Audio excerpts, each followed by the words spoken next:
Today, I'll showcase an undefeated Dimir Burn deck with a few minor tweaks. With cards like Kitchen Imp, Vampire's Kiss, and Alms of the Vein, we'll put immense pressure on our opponents, while careful study and the Modern Age will help trigger our madness payoffs. Snuff Out and Cast Down keep the board under control, and Deep Analysis alongside Lorien Revealed provides us with a crucial card advantage. Lastly, I've added Dijada's Ploy as a synergistic piece to round out this deck that's ready to take down some Pauper League opponents. The first game of the league will be against my favorite Pauper deck of all time, Caw Gates. I will start by looting a Lorien Revealed to get a land and play a Modern Age to get access to another land, while my opponent focuses on setting up. On my turn, I discarded a Kitchen Imp and immediately played it for its madness cost to try and bait a counter, but it resolved, so we hit for 2. Post-combat, I loot a second Lorien Revealed and play a Vampire's Kiss before passing the turn. The opponent used a Journey to Nowhere on my Imp and passed the turn.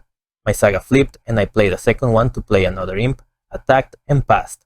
Another Journey exiled the Saga, and I decided to use a Brainstorm to find a third Imp that I would discard on my turn to attack for 4, but they had Prismatic Strands to prevent the damage, so we just passed the turn. On theirs, they untapped and played a Coalition Honor Guard, which I killed at the end of the turn to prevent them from using the flashback of their strands. I also looted the 4th Imp with a Blood token and cast it on their turn. Back on mine, I untapped and attacked for 6, putting them down to 7. Post-combat, I played a Brainstorm and decided to play an Alms of the Vein for the full value and add pressure with a Sneaky Snacker. On their turn, the opponent used the Prismatic Strands to prevent the Black Source damage, so I just had to pass the turn. Now, the only card that can save them is a Squadron Hawk, and of course they found it, flooding the board with multiple bursts before passing. But since this does not prevent the life loss from Alms of the Vein, I just had to cast it to win game number 1. I decided to bring in my Arms of Hadar, Nihil Spellbomb, and Duress to slow down their plan. I sided out some cards I thought were fine but not great against them. Unfortunately, I had to mulligan to 5 and finally kept a mediocre hand, so all I could do on the initial turns was to play a Snacker and pass. They played a Squadron Hawk but refused to attack with it, so on my turn, I attacked and traded creatures. Post-combat, I cast a second Snacker, but it made a counter, but that was kinda part of my plan, so I just exiled their graveyard and passed.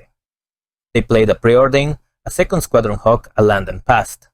On my turn, I used the Modern Age to play a Kitchen Imp for its madness cost and attack for 2 before playing a Nihil Spellbomb and passing.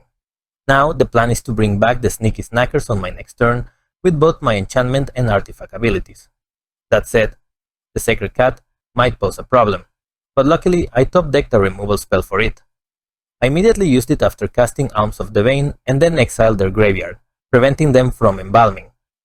More importantly, I brought back both of my Snackers to the battlefield. I attacked and they decided to trade both birds for my Imp. On their turn, they played the final Squadron Hawk and passed. On my turn, after my Saga flipped, I attacked. They blocked and prevented the damage with Prismatic Strands, so all I could do was cast Alms of the Vein and pass the turn. They used Preordain, followed by Lorien Revealed before passing. On my next turn, I attacked again, and they flashed back Strands to prevent the damage and took down one of my Snackers. This, however, was part of my plan. I played the Modern Age, looted my 3rd Snacker, and used a Blood token to discard a 4th, bringing back the full set of Snackers to the battlefield. I also looted Lorien Revealed to hit my 5th land, ensuring I could cast the second copy in my hand next turn. They played their own Modern Age and an Outlaw Medic before passing. The Medic could be a problem because it has lifelink, and if they find a Basilisk Gate, that could be tough to deal with.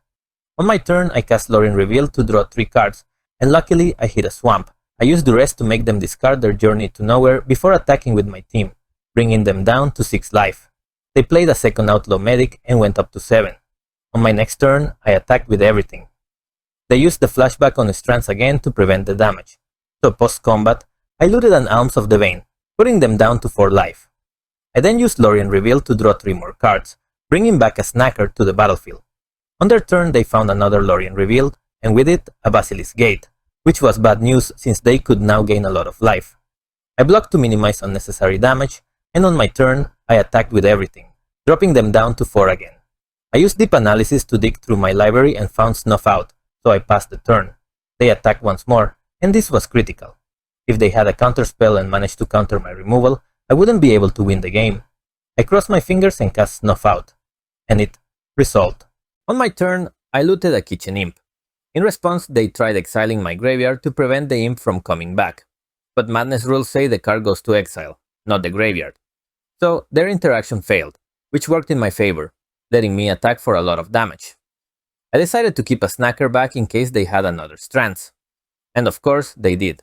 Still, for some reason, they didn't prevent damage from my blue sources, dropping them to 2 life.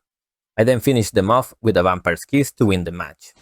For match 2, I played against Mono Blue Terror and started with a Vampire's Kiss to generate some blood tokens and loot away my cards. I cycled a Lorien Revealed for an island and looted away both snackers to bring them back onto the battlefield before passing. My opponent used Brainstorm and Mental Note to fill their graveyard, and eventually resolved a Tolarian Terror and a Delver of Secrets to apply some pressure. At this point, I aimed to raise them by casting another Vampire's Kiss to deal some damage and looted a Kitchen Imp to attack for 6, putting them down to 10. On their turn, they used another Mental Note and cast a second Tolarian Terror before attacking and passing. I put them down to 9 with a Soured Springs and attacked for 6 again, leaving them at 3 life. I then used another Vampire's Kiss, putting them down to 1. But when I attempted to cast a second one to finish them off, it was countered, so I had to wait another turn. They flipped the Delver on their turn, but since the Terrors don't fly, they conceded the game.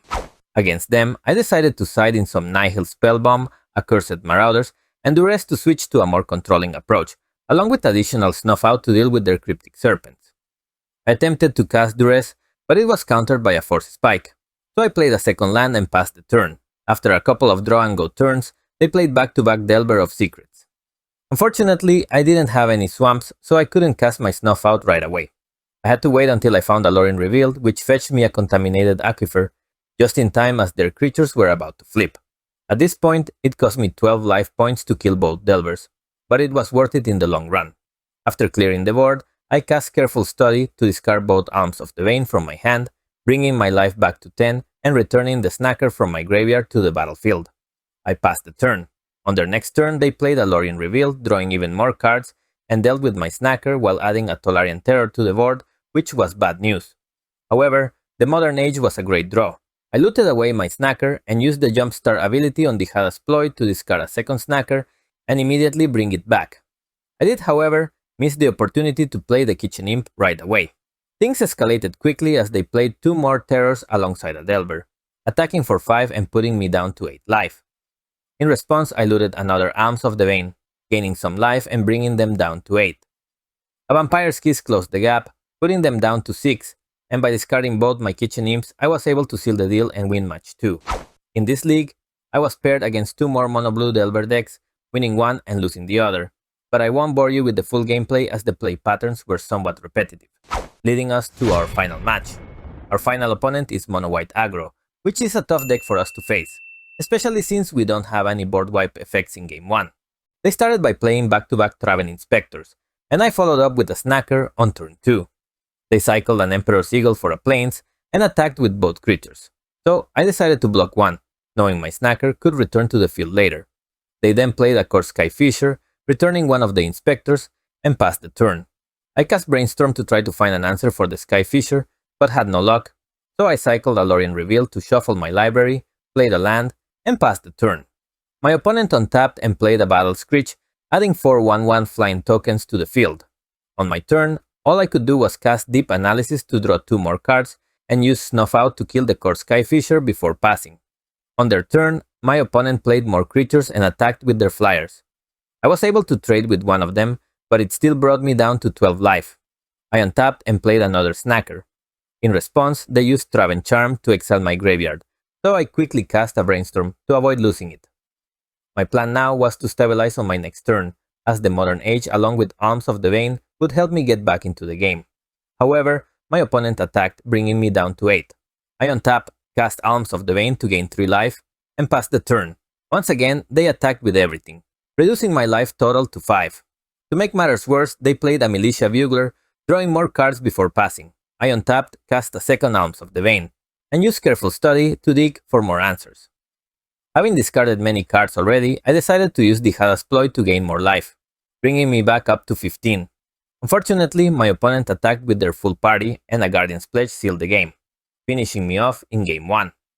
For game 2, I decided to side in Arms of Hadar and Unexpected Fangs to try and raise them with a big Gurmag Angler. I started with a Vampire's Kiss on turn 2, planning to discard Madness spells to drain their life while maintaining pressure.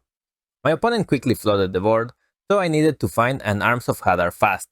I looted a Sneaky Snacker and used the Hadasploit to return it to the field while searching for my board wipe. I had also added Duress to deal with their Guardian's Pledge, but I swapped it out for the next game.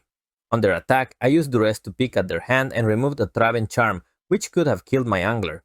With that threat out of the way, I played Gurmag Angler, attacked, and passed the turn. They untapped and played a Core Skyfisher and Dawnbringer Cleric, exiling my Sneaky Snacker. I cast Lorien Revealed, still hunting for my board wipe, and exiled their graveyard before passing. My opponent drew an extra card and attacked for 4. I untapped, attacked since the skies were clear, and planned to ambush one of their Skyfishers on their turn. They attacked with both, and I used the Hadasploit to flash in my 2 Kitchen Imps to double block one of the Skyfishers. Oh, and I finally found my board wipe, so things were looking good. We traded creatures, and post-combat, they played a 3/3 flyer before passing. On my turn, I attacked, hoping to bait the Chimera into blocking, but they didn't fall for it. I looted away Deep Analysis and used Arms of Hadar to clear most of their ground creatures, drawing 2 more cards before passing. My opponent attacked for 5 and added 4 more flying creatures on their turn. I cast Brainstorm to search for another Arms of Hadar, then cycled Lorien Revealed to shuffle my deck. I wiped the board again with Arms of Hadar and cast Down on their big flyer, attacking with my Gurmag Angler. They untapped, played a few more creatures, and passed. I used Brainstorm again to dig through my library, shuffled away unwanted cards with Lorien Revealed, and cast the Modern Age to loot Alms of the Vein. I attacked with my Angler, having found some removal, and played another Sneaky Snacker before passing. On their turn, they played an Inspector and killed my Angler. I looted away a Kitchen Imp, played it immediately, and calculated an attack. I removed one of their Skyfishers, forcing them to make some unfavorable blocks. This put them down to 3 life. At this point, I knew I was taking a risk because Guardian's Pledge could kill me, but I decided to gamble. They drew a card and played a Chimera, but didn't attack. I untapped and won with an Alms of the Vein, closing out Game 2 and pushing us into the final match. In Game 3, my opponent opened with a Traven Inspector on turn 1, while I played the Modern Age to discard a Sneaky Snacker. They attacked, then used a Core Skyfisher to return the Inspector, and replayed it. On my turn, I cast Vampire Kiss to generate some blood tokens, and Dimir Aqueduct returned Soured Springs, setting me up to deal extra damage later. They untapped, attacked, and back on my turn, I looted away the Snacker with a blood token, returning it with the Hadasploit. Having found a Snuff Out, I removed their Skyfisher before passing. My opponent played another Inspector, and on my turn, I cast Careful Study to loot more cards. I found Arms of Hadar, cleared their board, and attacked for 6 in the air. They played a Militia Bugler and a Dawnbringer Cleric, exiling my Snacker from the graveyard. I looted away a Kitchen Imp, cast it, bringing them down to 3 life, and finished them off with Alms of the Vein for a 4-1 record in this Pauper League.